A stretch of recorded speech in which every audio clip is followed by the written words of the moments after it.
kulankan muqdisho maanta ay ku yeesheen qaar ka mid ah jaaliyada oromada ee deegaanka caasimadda muqdisho waxay uga hadlayeen isla markaana ay dareenkooda ku muujinayeen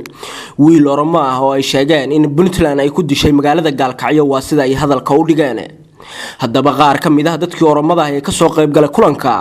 hadaladii ay ka jeediyeen waxa ka mid ahaa wiilkan waa wiil dhalinyaro ah wuxuu ku dhashay magaalada Qoryooley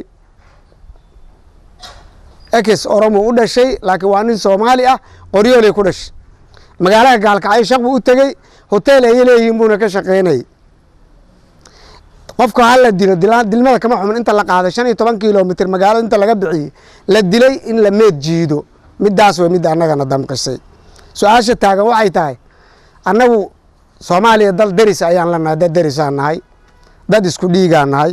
dad isku dhaqanaanahay dad islaam oo tawxiidka islaamka wada wadaagana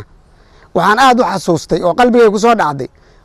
سيد محمد عبد الله حسن كوي وانت كلا عرر waxay degayn masla meel la yiraahdo gobolka Baali ku taalo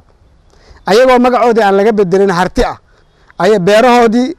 waxa dadkeenu aysan haysan ay haystaan guriyo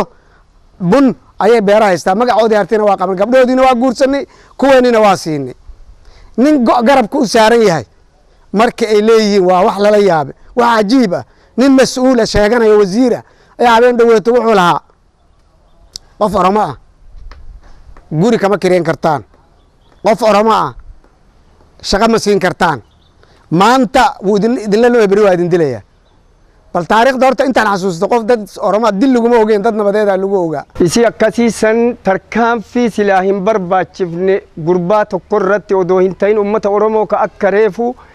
obboleessi kiyya jedhee guututti kaan bombiin kaan bishaanitti naqaa turanii dhibaatadaas maanta kaligiisa ma ahaane dadkii ugu horeeyay sidii walaalkayga sheegay ee hore ku sameyn jireen